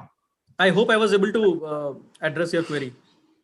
Yes, sir. Sure. Thank you. It's good to know. It's good to know, and people will recognize it that you are doing something additional than others. Yes, sir. Yes, sir. Thank you. Yes, Lenovo, you can just hold the question. Sir, to promote the retail shop, which marketing is more helpful, sir? Digital marketing or traditional marketing, sir? If your budget is low, and yes, if you have some customer base available, if you know your audience well, digital marketing is definitely more doable. You will have to evaluate for your specific business, specific market, specific category. If your customers are digital savvy, if you feel they are there on Instagram, they are there on Facebook, then definitely digital is the way around. You will have to, it's very broad. The question is a little broad. I will have to know it further to be able to suggest you better. Okay, sir. But yeah, if you have low budgets, for budgets as low as 5,000 rupees per month or 10,000 rupees per month, you can do a concentrated campaign on the social media. Which should I take, sir? SEO are there. So many digital marketing options are there. Which should I take? No, you mean a course, is it? No, sir, to promote my product. No, as I said, I will have to understand more details to be able to suggest you better. Mr. Akash, if I may intervene. Yes, please, sir. If we can understand what is a product, in the product market பண்ணனும்னு நினைக்கிறோம் madam. Sir, I'm just a starter. நான் இதுல think பண்ணிட்டு இருக்கேன் இதெல்லாம் பண்ணலாம் சொல்லிட்டு. Okay. அதான் இது மூல ட்ரெடிஷனல் மார்க்கெட்டிங் பண்ணலாமா இல்ல டிஜிட்டல் மார்க்கெட்டிங் பண்ணலாமா அப்படின்ற ஒரு குழப்பம் sir. Sure ma'am, sure.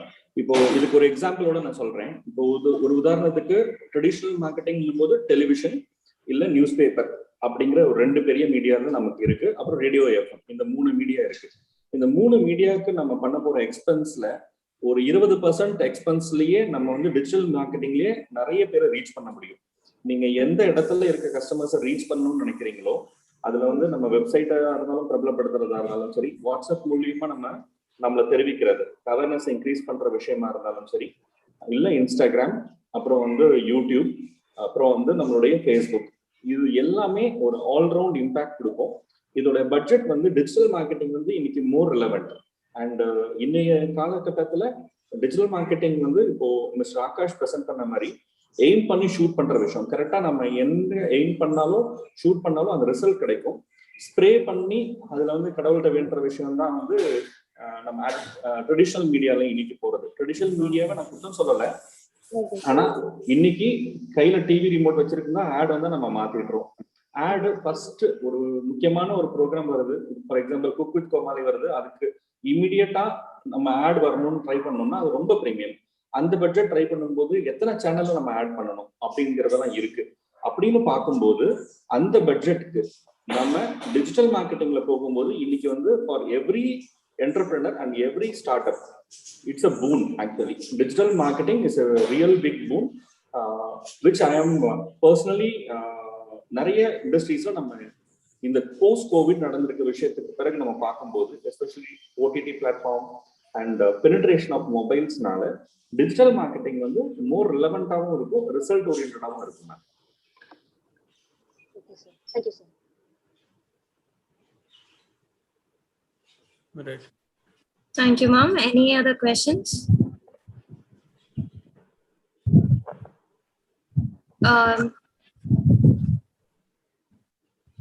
Okay.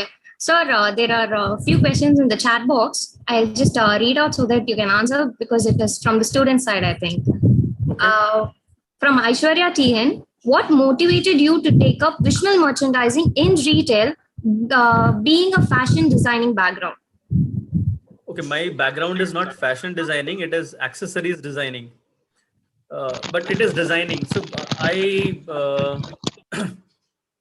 so sometimes it's not that I always wanted to become a visual merchandiser. As I told you that in the beginning of my career, I was a buyer, business developer, merchandiser. Then I became a category merchandiser, category manager, and then I moved into visual merchandising marketing department, right? So there has been a progression. It was not that I wanted to become a visual merchandiser from the day that I took to the college or joined the industry. It's a gradual flow that happened. So I was an accessories design student. I was pretty good as a footwear designer, handbag designer. But I did my internship also and the graduation project also with the Landmark Group. And there I got completely mesmerized by the world of retail. And and the possibilities of designing sometimes in the market like this on the product bit is slightly limited, and therefore I thought experience bit of designing was a far more enticing part to me. It appealed to me slightly more, and therefore I graduated towards this part. When I was a buyer, when I was a merchandiser, a category manager, I felt a lot of I felt a lot of passion for numbers. I was impacting the sales of the company. It was good, but then I was not able to design as much. Being from the creative background, I wanted to do something which was also of creative nature. So visual merchandising is a very unique platform that makes you impact sales through design. So I transitioned into this particular field. So you are able to impact a lot of sales because of your placement, about seeding of the fashion or seeding of the trends that is there, making your product more impactful for the customers. So that I thought was a unique that this particular profession provided.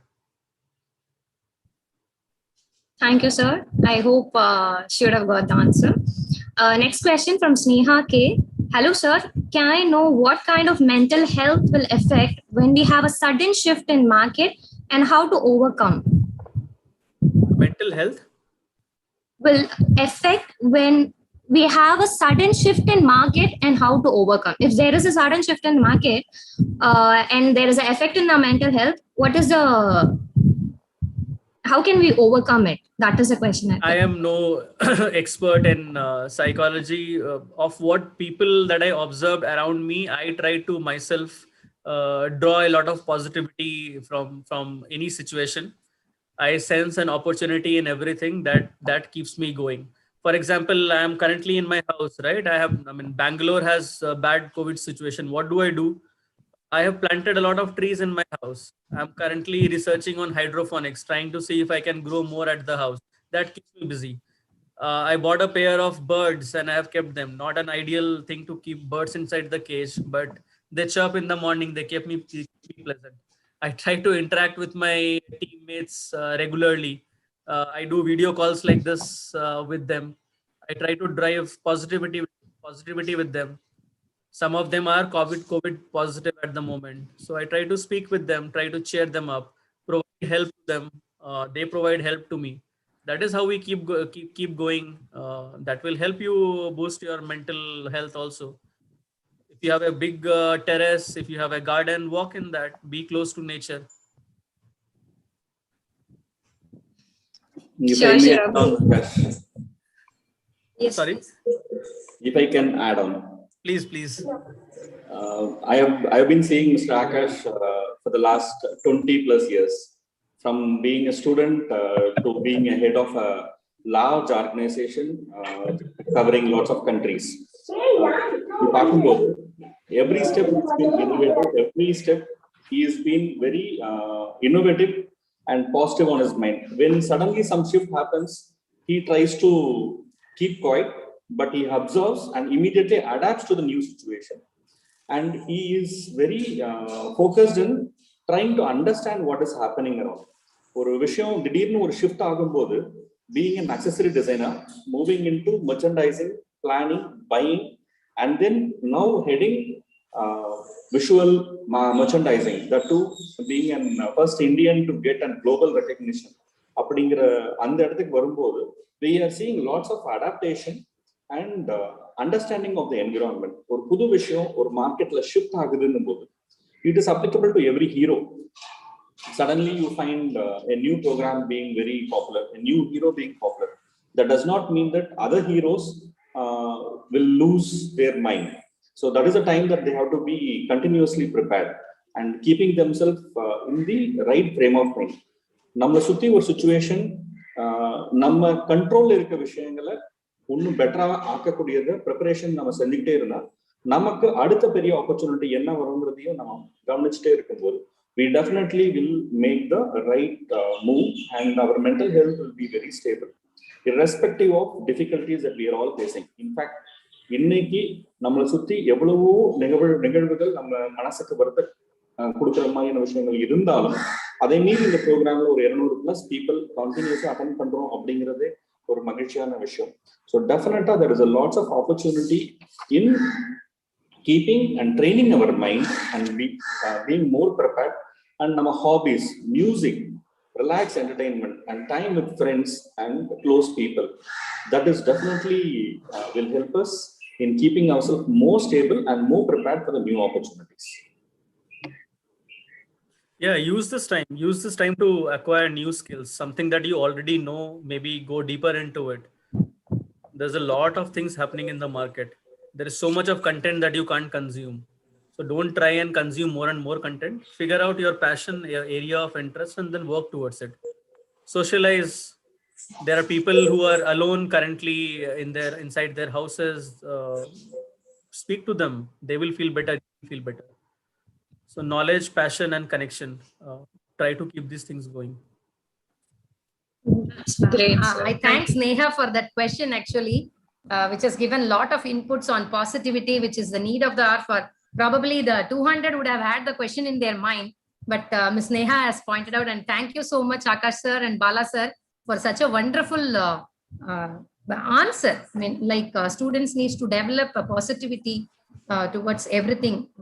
I think we are going to be like this for another 5 years, as Mr. Akash was telling. No, Thank you so much. I did not say we are going to be like this. I am saying the situation may prevail, so we need to be prepared for any uncertainty. Yeah, I stand corrected. Thank you. Mr. Akash and the entire team, I would like to add a few points. Like you said, there's a 2% to 3% online. Currently, the online business, though it may look like everything is online today, currently the online business is only 2 to 3% of the entire Indian retail industry's consumption expenditure. It is clocking around 38.5 USD in billions. But overall retail is 1,824 USD billion in 2017, as per Indian Brand Equity Fund data. So there is a huge opportunity for both online as well as offline, but it means that we all have to adapt to changes that is happening, where today you have to be more connected to the end customer. Customer centric, and that will be giving us lots of growth. And in this growth, artificial intelligence is going to play a huge role, and user experience, mobile user experience is going to play a huge role. Digital marketing is going to play a huge role. Analytics is going to play a huge role, and design thinking for marketing.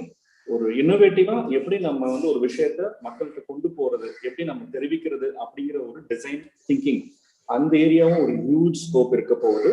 And டேட்டாவை எப்படி store பண்ண போகுது? We cannot store lots of customer data in our home computer for any entrepreneur or a startup. We may have to adapt to cloud computing. அந்த விஷயங்களும் நம்ம தெரிஞ்சுக்க வேண்டியது இருக்கும். And digital project management by Excel sheets இதுக்கு முன்னாடி பண்ணிட்டு இருந்தோம். இப்போ அதுக்குண்டான ஆப்ஸ் வந்துருச்சு. இப்போ ஃபியூச்சர்ல டிஜிட்டல் ப்ராஜெக்ட் மேனேஜ்மெண்ட் ஸ்கில்ஸையும் நம்ம வந்து கத்துக்கிற மாதிரி இருக்கும்போது we will tend to adapt more towards what's happening in the evolving area of retail. There is a huge opportunity happening around in retail. Yeah. Back to you, Akash. No, so I'll just continue from where you left, Mr. Bala.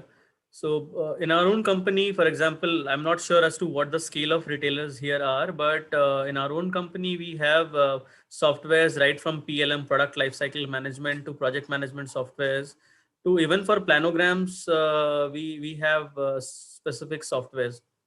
The inputs that go from the corporate to the region, also there's a specific software that is handling it. Because the data is so much, if you constantly keep utilizing Outlook, you would not know how much of data is coming in, your systems will crash, you will have no way of organizing that data. We review, for example, every 80, more than 80 of our stores in lifestyle alone, we review every fortnight, every week, every fortnight we review that. So you can't be storing those into folders and then matching them up, saying that who has sent, who has not sent. So there are systems and ports to manage this data. So gradually, depending on the size of your operation, look at more of these softwares. Some of them are portals, some of them are license based, some of them could be probably open source, and then you could adopt and personalize them and use them. But many of them are service based. License based. You can look at adapting some of those solutions, and I'm sure the organization here, the Center of Excellence team, would probably help you in connecting with some of those vendors. Yes, sir, sure, we'll facilitate in that. Next question by Armugaraj. Explain in retail inventory. Explain retail inventory. Yeah. Inventory is the stock that you have in hand. And then if you have multiple sales channel, multiple sales, stores or online and all that, you distribute that inventory across multiple channels, depending on how your customers would review them, would need them. There are concepts like SVI, single view of inventory, where you entirely hold the inventory at one point, and then depending on whichever channel needs it, you distribute according to that. So it's a very wide question. I'm not very sure as to what the intent of the question was. The other thing that they say is inventory is money. So do not block your inventory, keep churning it. It has to sell through. If it is not serving your purpose, if the sell-throughs are not good beyond a certain point, you have to liquidate it so that you are freed from that capital and then you can utilize it again. So that's an overview. And retail inventory is directly related to cash flow of any organization, whether it is a startup, whether it is a kitchen, or whether it's a large organization. Retail inventory is என்ன stock நம்ம வந்து ஒரு கடையில வைக்கணும், இல்ல வேர்ஹவுஸ்ல எவ்வளவு backup வைக்கணும், இல்ல ஆர்டர் பண்ணது எவ்வளவு வர வேண்டியது இருக்கு அப்படிங்கிற ஒரு விஷயம். அது வந்து directly related to cash flow of the organisation. So எவ்வளவு நல்லா அதை மேனேஜ் பண்றோமோ that will be adding to the benefit of the organization. See, there are organizations like Oyo, your Airbnb, Ola, and all. They don't have their own inventory, right? Facebook does not have its own content, right? So there are organizations like that which are operating on zero inventory and still able to do business. So low inventory, low capex models are there available, especially for the entrepreneurs. Try and see if you can adapt to some of those. Keep low on inventory, keep low on capex. Build your business on more nimble grounds if it is possible and works in your product category. Yes, sir. Armugaraj, sure, ninga இன்னும் கொஞ்சம் clearer viewல question இருந்ததுன்னா it would have been better, I feel. Thank you, sir. Two more questions. What type of marketing you prefer for startup event management when it comes to a service sector? Startup event management? Yeah. Oh, definitely digital.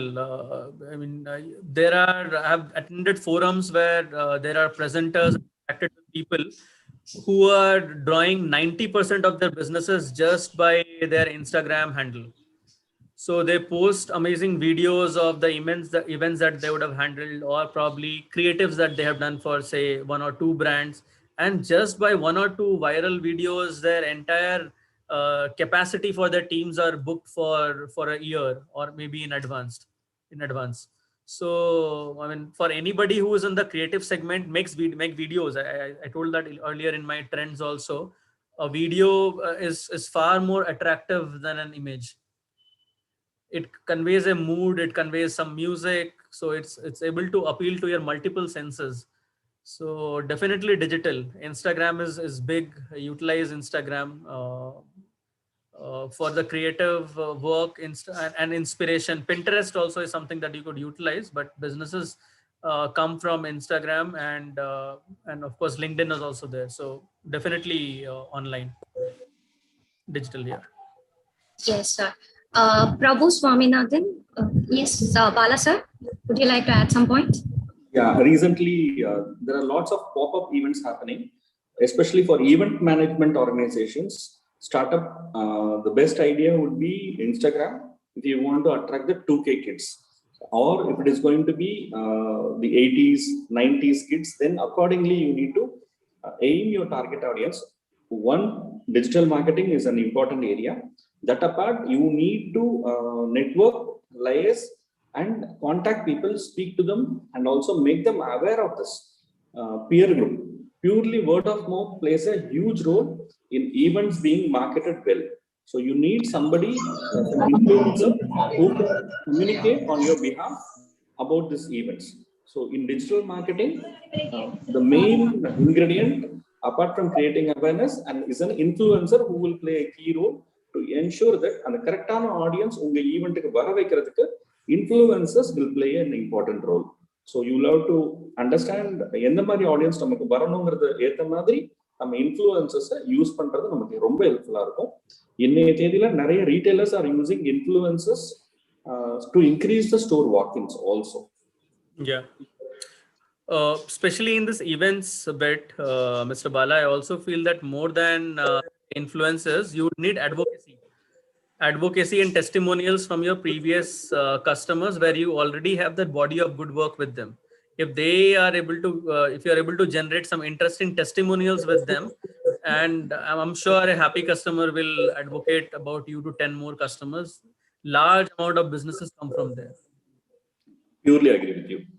Word of mouth plays a very critical role of already participate pannirtavanga namakku kudukra feedback, and the feedback will definitely bring in more customers. Yes, thank you, sir. Shall I go forward with the next question? How many more do we have? 1, 2, 3. I think round 4. Okay. Okay. Question from Prabhu Swaminathan. How important is seasonal updation for traditional product selling brands? Traditional selling, I think I do not have much experience in traditional selling brands, but in the line of fashion retail, definitely. I mean, how do you communicate fresh things to the customer? You have to give them a reason to buy. So there is a very cyclical approach that we have in our entire marketing campaign, where there is spring, there is summer, then you have a sale, autumn, then you have the festive, and then again sale. So there's a very you have to give people more reasons to buy.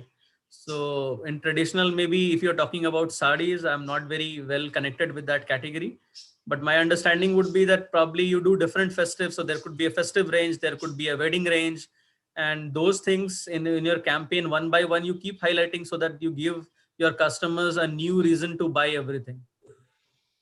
And keep coming. If I may add on, Akash. Yes, please. The moment the word traditional product comes in, immediately there is a cultural connect to the word tradition. So depending upon which religion or which culture the tradition is, to stay relevant, there has to be continuous communication, and there has to be a new way of communicating to the customer. So definitely, irrespective of the product, tradition definitely also needs staying relevant, like how Mr. Akash has been saying right from the beginning. To stay relevant in the market, whether it is traditional or a fashion product, we need to consistently communicate with the customer about the product lines. See, for example, in Calcutta, we have stores. Paila Baishakh, you have Bengali New Year, you have Jamai Shashti, Durga Puja. So you keep doing, I mean, these are traditional markets, but you keep doing some or the other connect through many of these festivals. Then you season, so you keep connecting with them. You have to give them fresh reasons to come to you. Even if you're a traditional retailer, for example, I'm just taking sari as a category.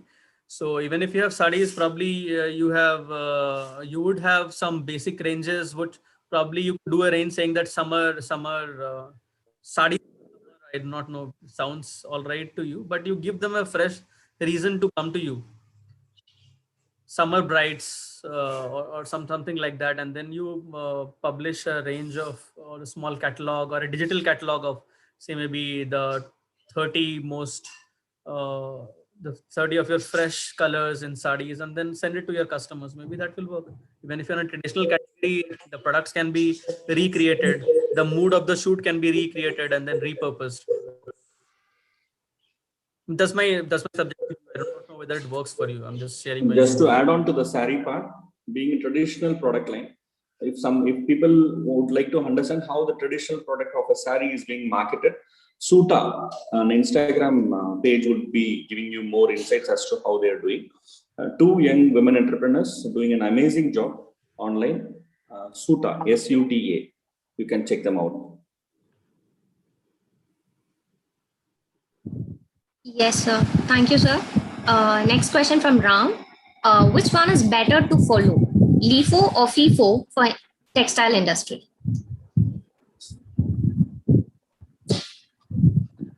I think you will have to take an intermediate kind of an approach. I don't think FIFO is also the best approach, or LIFO is definitely not the best approach. One example, I'm sharing this example. I'm not very sure if it's completely relevant in this category. We had color denims coming from Bossini in the year 2013. About 4 to 6 odd options we had in color denims, and they completely bombed. We had to sell them first in 60% off, then probably 70% off, and then we gave it to a lot buyer for maybe about 10% of the whatever was the cost, and we liquidated it. But that product came like a rage in 2015 odd. And then there was a brand, I do not know if some people know here, it was called Break and Bounce. They did some 24 colors of it, and it was on one particular promo table, and we sold lots and lots of it. And that entire brand established on the basis of colored bottoms. So where Bossini was first in the say value-based brands to introduce it, it definitely was not successful in it. And somebody who came at the right time with the right volume and backing definitely did much better. But if I were to say that if I come now with a color denim and it will still do good, I don't think so. So neither of them are the best approaches. You have to be right at the time when the market needs it. Thank you, sir. Last question from Venkatraman. What are the key elements of visual merchandising?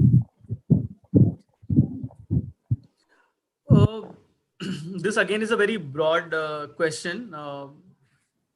One of the purpose of visual merchandising is to get more sales, right? How do you do that? You entice your customer. If you are walking inside a mall, you should be able to see my retail store first. If you are walking into a mall, you should have a recall of my brand first. So probably I'll do some kind of an atrium display, get you a recall of my brand. When you have 3 or 4, say departmental store or stores to choose from, how do I draw you, navigate you through that mall and get you to the doorstep? Once you are there, maybe I do a very expansive, thematic or attractive, price point centric, something that appeals to my customer and gets them inside the store. Once you come inside the store, what do? I give you some fashion, and whether you are in need or not, but I definitely address a need of yours. When you are buying it, can I help you to get everything that you want from my store only? And while you are billing, are there certain categories that you may not have thought of, but are conveniently located there so that you can combine that as well? And while you are leaving through my store, you have a very positive imagery in a very silent way about my brand. And you feel like coming back to my store and also calling and telling your friend, look, I got it from here.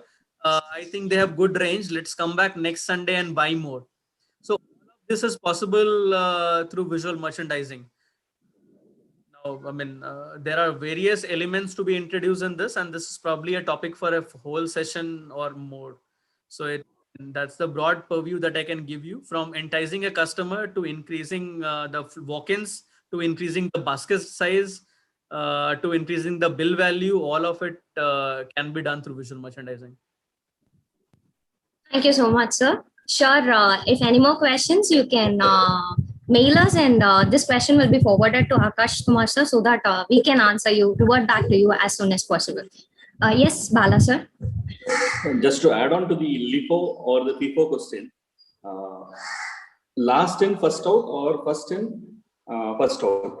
This from a customer-centric methodology.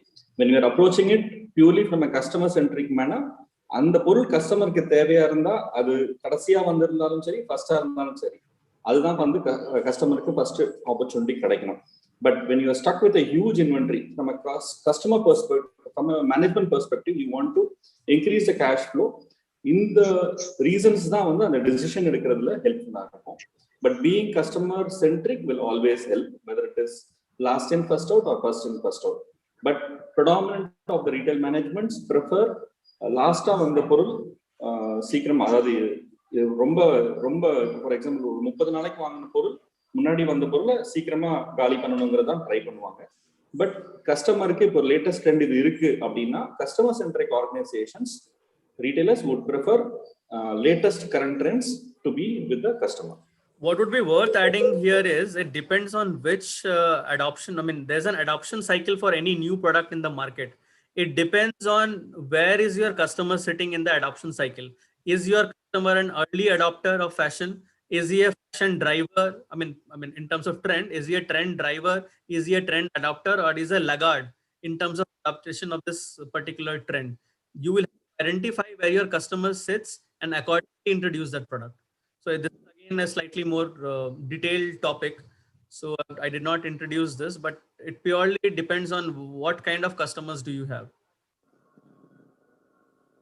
So if you are Diesel as a brand, and if you want to introduce a treatment in denim, maybe you can do it because your customers are more on the early adopters or trendsetters in fashion. But say if you are Jack and Jones, then probably you introduce when the fashion is high in cycle and the trend has already been set. And say if you are a Forca or a Flying Machine customer, then you adapt it when most of the late adopters and the early adopters are taking to the trend. And if you are in Levi's, then you are a classic brand. So it actually depends on which cycle of the fashion is your customer sitting in.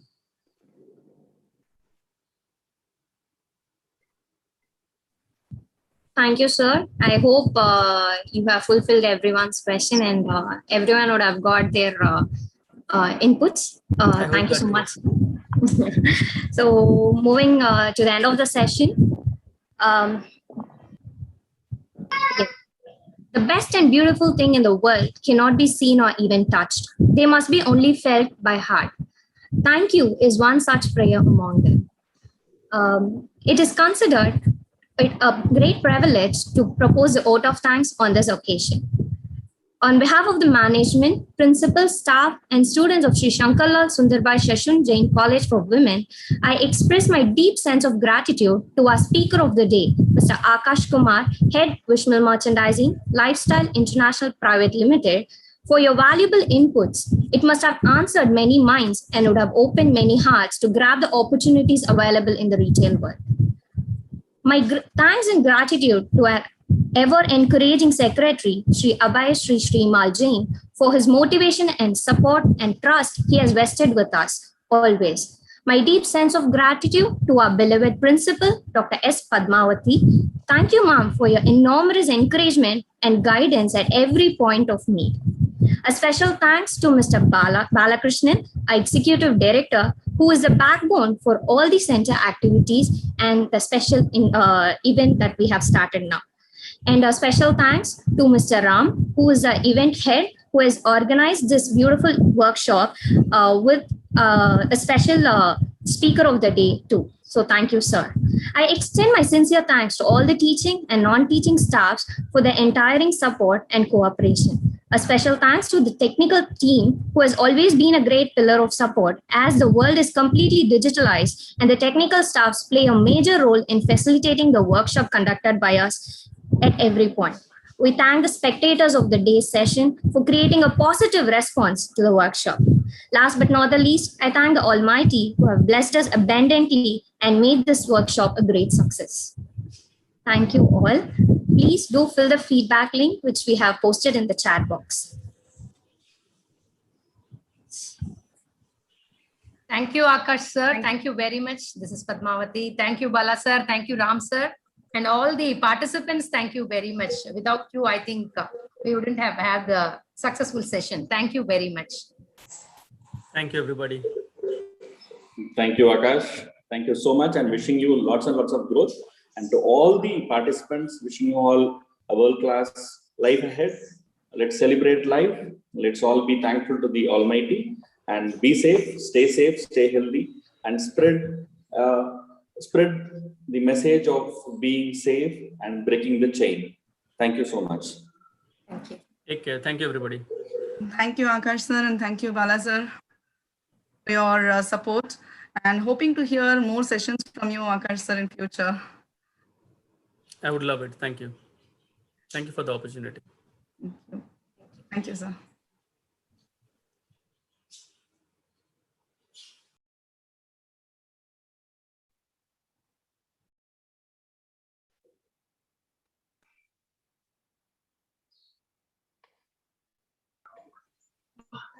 Thanks to the entire technical team for managing the session wonderfully. Thank you so much.